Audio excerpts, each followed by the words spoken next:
यहाँ चाय बनती है और दूध गर्म होता है, तब तक मैं क्या कर लेती हूँ, बर्तन साफ कर लेती हूँ।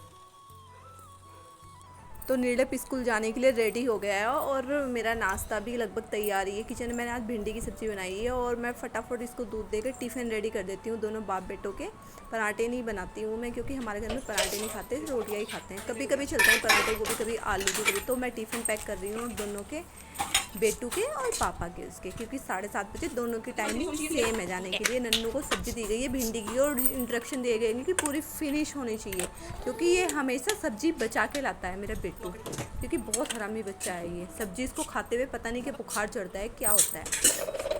पापा तो उसके बेचारे खा ही लेते हैं, पर सूखी सब्ज़ी खाते हुए उन्हें भी आफत ही आती है। रोटी बची हुई है रात की इनके, मुझे पराठे बनाने पड़ेंगे खाने के लिए। और टिफ़िन लगभग रेडी ही हो गया है सबका, बस तो मैं इनको टिफ़िन देती हूँ और बाकी काम मैं उसके बाद करती हूँ। फिर सुबह सुबह मतलब इतना काम हो जाता है करने के लिए कि टिफ़िन रेडी करने, फटाफट सब्जी और खाना भी मैं कभी कभी सुबह ही बना देती हूँ, क्योंकि फिर आपको पता है मुझे सिलाई का काम भी करना होता है, तो नहीं हो पाता है एक साथ। फिर से वैसे अभी बर्तन है, मेरे दूध है और झाड़ू मैंने इस बीच में लगा दी है। रेडी इसकी गाड़ी भी आने ही वाली होगी नीलम की थोड़ी देर बाद। आज मुझे उठने में भी लेट होगी, क्योंकि रात मेरे पैरों में।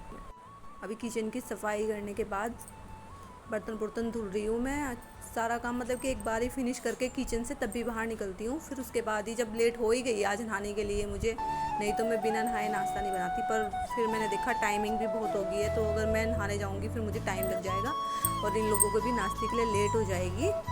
तो बस अब बर्तन साफ़ कर लिए हैं, अब चलते हैं कमरे की तरफ। कमरे की तो हालत इतनी बुरी कर देते हैं ये जाते जाते, आपको पता है। फिर उसके बाद में सारे तकिए तुक्के सही करके मैंने बेडशीट सही करी, क्योंकि उसके छोटे वाला तो इतना आफती है, अगर उसको सामान ऊपर रहता है तो वो फटाफट से नीचे गिर देता है। क्या करें भाई, बच्चे हैं, बच्चों के साथ तो मार पीट भी नहीं सकते।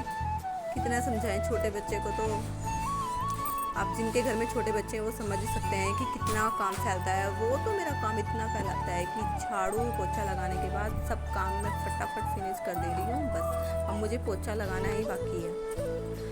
फटाफट झाड़ू लगाई मैंने और अब आंगन में झाड़ू रहेगी है अभी लगाने के लिए। इसके बाद मैं आंगन में जाऊंगी झाड़ू लगाने के लिए। देख सकते हो अब मैं आंगन में झाड़ू लगा रही हूँ, और आंगन में तो इतने पत्ते होते हैं, क्योंकि ऊपर हमारे यहाँ आंवले का पेड़ है और उसके पत्ते रोज़ इतने गिरते हैं कि दिन में 3 बार भी झाड़ू लगाओ तब भी ऐसा लगता है कि नहीं लगाई। और कपड़े, आज तो कपड़े मेरे इतने हैं। नीरज की हाउस ड्रेस दिया बत्ती कर दी है। टाइम कितने बजे हैं और बस मेरा नाश्ता करना बाकी है।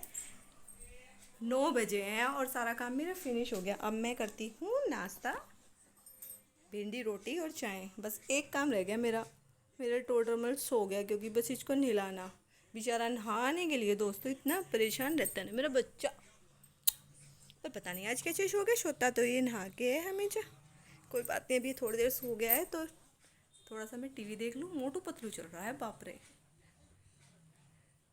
फिर उसके बाद क्योंकि मुझे अपना सिलाई का काम भी करना है, तो अब बैठ गई हूँ मैं सिलाई करने। दोस्तों मुझे ये ब्लाउज़ आज रेडी करना है, क्योंकि वो बोल के गए थे जिनका ब्लाउज़ है कि उन्हें शाम को कहीं जाना है, तो ब्लाउज़ अभी ही रेडी करके देना पड़ेगा मुझे। बस एक ब्लाउज़ है अस्तर वाला, थोड़ा टाइम लगता है ब्लाउज़ रेडी करने में। कोई नहीं, हो जाएगा थोड़ी बहुत देर में, 2-3 घंटे लगेंगे। फिर उसके बाद हुक और तुरपाई ही बच जाएगी करने के लिए।